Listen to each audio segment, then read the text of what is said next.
अस्सलामुअलैकुम दोस्तों, कैसे हैं आप सब। मैं आप सबको यूट्यूब चैनल इंग्लिश लिटरेचर पे वेलकम कहती हूँ। हम जो टॉपिक कवर करने जा रहे हैं आज के लेक्चर के अंदर, that is interpretive approach critical hermeneutics. Previous lecture जो हम लोगों ने कवर किया वो था critical theory as triple hermeneutics.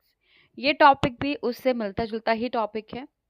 अब जो वर्ड इंटरप्रेटिव अप्रोच है, यहाँ पे वर्ड इंटरप्रेटिव यूज़ किया गया। इंटरप्रेटिव का मतलब क्या है, ये कैसी अप्रोच है? बेसिकली वो अप्रोच जो कि इंटरप्रिटेशन से रिलेटेड हो, उसको हम लोग इंटरप्रेटिव अप्रोच कहते हैं। यानी कि इंटरप्रिटेशन की बात की जा रही है, किसी चीज़ को कैसे इंटरप्रेट किया जाता है। और क्रिटिकल हर्मेनेटिक्स यानी कि इंटरप्रिटेशन जो कि हम लोगों ने क्रिटिकल हर्मेनेटिक्स के पर्सपेक्टिव से करनी है। क्रिटिकल हर्मेनेटिक्स क्या है? क्रिटिकल मीन्स क्रिटिकल थ्योरी और हर्मेनेटिक्स मीन्स इंटरप्रिटेशन। हर्मेनेटिक्स में हम लोग इंटरप्रिटेशन को ही कहते हैं। हम लोगों ने इस थ्योरी को इन डिटेल ऑलरेडी डिस्कस किया है।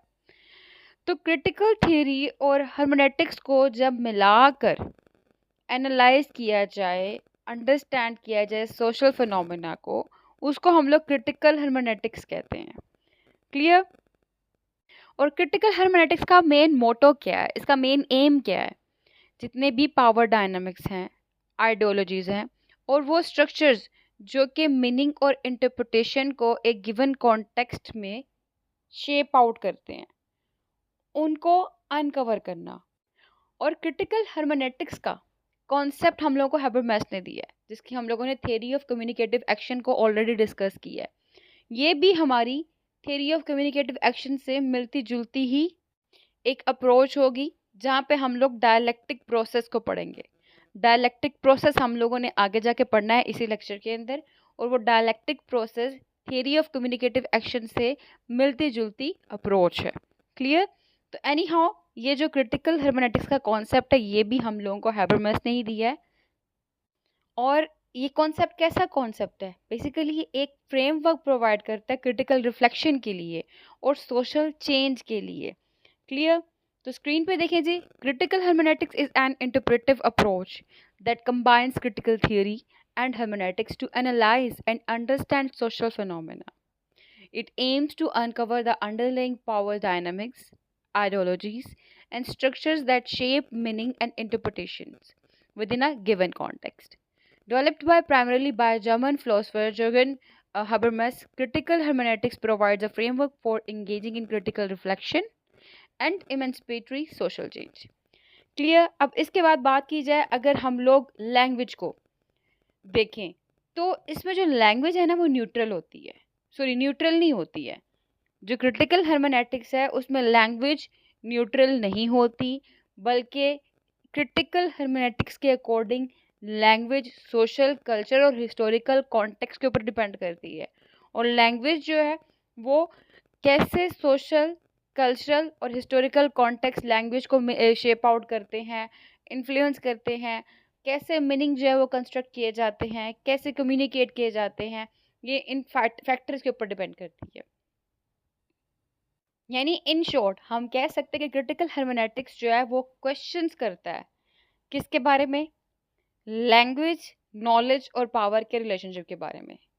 क्रिटिकल हर्मेनेटिक्स का कहना है कि जो लैंग्वेज है वो सोसाइटी के अंदर जो फिनोमेना चल रहा है, जो सोशल फैक्टर्स हैं, जो कल्चरल फैक्टर्स हैं, जो हिस्टोरिकल फैक्टर्स हैं, ये सारे फैक्टर्स जो है मैटर करते हैं एक लैंग्वेज के लिए।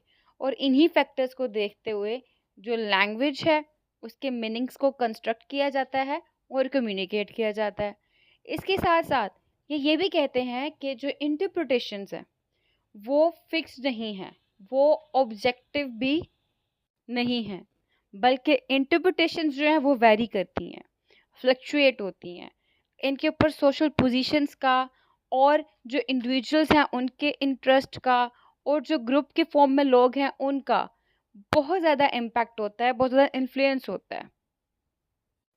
जैसे कि आप स्क्रीन पे देखें, at its core critical hermeneutics questions the relationship between language, knowledge, and power. It recognizes that language is not neutral but embedded in social, cultural, and historical context. that influence how meaning is constructed and communicated.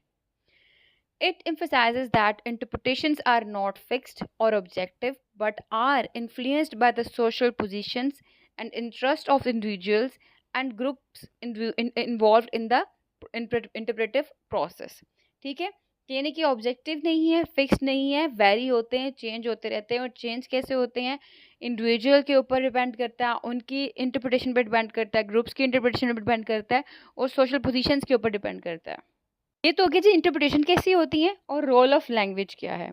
अब आगे बात करते हैं कि जो critical hermeneutics है ना, ये क्या करता है कि जितने भी बायसेस हैं, पावर स्ट्रक्चर्स हैं टेक्स्ट के अंदर, जो ठीक है, कि power structures with in the text, इसके अलावा जो डिस्कोर्सेज हैं, जो सोशल प्रैक्टिसेस हैं, उनको अनवेल करने की कोशिश करता है।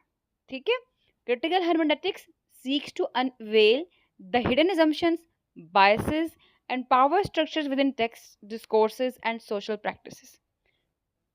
इसी के साथ साथ क्रिटिकल हर्मेनेटिक्स हम लोगों को बताता है कि सोसाइटी के अंदर कौन सी डोमिनेंट आइडियोलॉजीज चल रही हैं, पावर वाले लोग क्या कर रहे हैं, किन लोगों को ओप्रेस किया जा रहा है, और जो ओप्रेसिव सिस्टम्स ऑफ थॉट है उनको ये चैलेंज करता है, और सोशल अरेंजमेंट्स की ये बात करता है।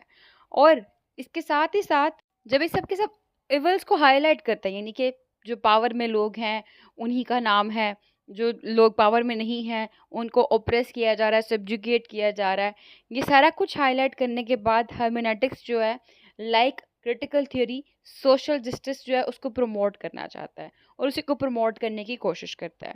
और अगर हम टेक्स्ट को मीन्स टू से दैट हम क्रिटिकल हर्मेनेटिक्स को यूज़ करते हुए जब टेक्स्ट को इंटरप्रेट करते हैं, एनालाइज करते हैं, सोशल प्रैक्टिसेस को देखते हैं, तो वहाँ पे टेक्स्ट को एनालाइज करते हुए क्रिटिकल हर्मेनेटिक्स की कोशिश होती है कि वो सोशल जस्टिस को प्रमोट करे और डेमोक्रेटिक पार्टिसिपेशन को प्रमोट करे।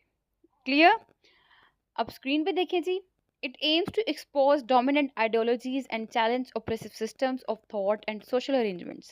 By critically analyzing and interpreting texts and social practices, critical hermeneutics aim to promote social justices, inclusivity, and democratic participation. ये अप्रोच जो है ये एक डायलेक्टिक प्रोसेस भी है, जो मैंने पहले बात की थी ना स्टार्टिंग पे लेक्चर की, कम्युनिकेटिव एक्शन से मिलता जुलता, ये एक डायलेक्टिक प्रोसेस भी है।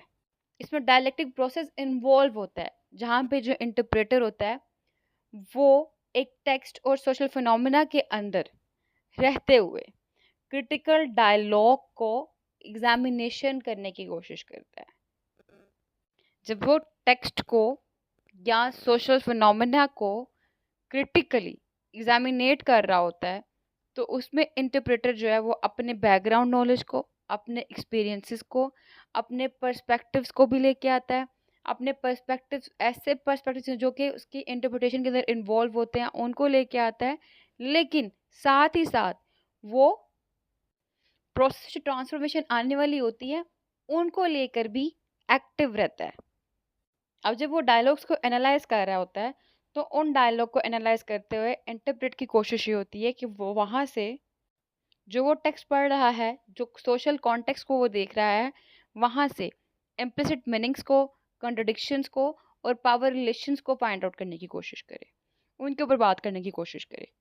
अब स्क्रीन पे देखिए जी, this approach often involves a dialectic process where the interpreter engages in critical dialogue with the text or social phenomena under examination. The interpreter brings their own background knowledge, experiences, and perspectives to the interpretations, but also remains open to being challenged and transformed by the process. Through this dialogue, the interpreter seeks to uncover the implicit meanings, contradictions, and power relations within the text or social context. Clear? तो ये points देखते हुए हम कह सकते हैं कि जो क्रिटिकल हर्मेनेटिक्स है वो क्लोजली एसोसिएटेड है हैबरमैस के कॉन्सेप्ट ऑफ कम्युनिकेटिव एक्शन के। हमने कम्युनिकेटिव एक्शन जो वो ऑलरेडी डिस्कस किया है जहाँ पे म्यूचुअल अंडरस्टैंडिंग की बात की जा रही होती है। स्क्रीन पे देखें जी, critical hermeneutics is closely associated with Habermas concept of communicative action which emphasizes the role of rational dialogue and mutual understanding in overcoming distortions and power imbalances in communication. It recognizes that Meaningful interpretations and social change require the active participation and engagement of diverse voices and perspectives. Overall, critical hermeneutics provides a framework for critically examining and understanding the social, cultural, and historical dimensions of meaning making and interpretation. It aims to challenge oppressive structures, promote social justice, and foster inclusive and democratic forms of communication and interpretation. यानी कि so on through and through हमने जो previous lecture में बात की, जो हम लोगों ने कम्युनिकेटिव एक्शन की थ्योरी के अंदर बात की, वही बात यहाँ पे की जा रही है कि सोशल जस्टिस को प्रमोट करना, ओप्रेसिव स्ट्रक्चर्स को चैलेंज करना, जो लोग पावर में हैं उनको दिखाना, फिर उनको चैलेंज करना, सोसाइटी के अंदर इक्वालिटी लेके आना, जस्टिस लेके आना, ये सारा पर्पस है इस क्रिटिकल हर्मेटिक्स की थ्योरी का भी। तो आई होप कि आपको ये टॉपिक भी समझ आ चुका होगा कि इंटरप्रेटिव अप्रोच का मतलब क्या है, इंटरप्रिटेशन। और क्रिटिकल हर्मेनेटिक्स किसे कहते हैं? जब क्रिटिकल थ्योरी और हर्मेनेटिक्स को कंबाइन कर दिया जाए, उसको क्रिटिकल हर्मेनेटिक्स कहते हैं, जहाँ पे बात की जाती है कि क्रिटिकली इंटरप्रिटेशन करते हुए सोशल फिनोमेना को भी देखना, टेक्स्ट को भी देखना, और वहाँ पे लैंग्वेज की भी बात की जाती है कि लैंग्वेज का और पावर का और नॉलेज का क्या रोल होता है। और इन सब पर्सपेक्टिव को देखते हुए एट द एंड कंक्लूजन क्या है? कंक्लूजन यही कि जो सोशल चेंज है वो लाया जाए, सोसाइटी के अंदर सोशल जस्टिस लाया जाए, इनइक्वालिटीज़ ख़त्म की जाए, ओप्रेसिवनेस ख़त्म की जाए, जो मार्जिनलाइज पीपल हैं उनको उनके राइट भी प्रोवाइड किए जाए जैसे कि पावर वाले लोगों को मिल रहे होते हैं। That's all about today's lecture. I hope कि वीडियो आपके लिए हेल्पफुल रही होगी। वीडियो पसंद है, वीडियो को लाइक भी करिएगा, हमारे चैनल को सब्सक्राइब करना मत भूलिएगा। दुआ में खास याद रखिएगा। Stay tuned with us, take care.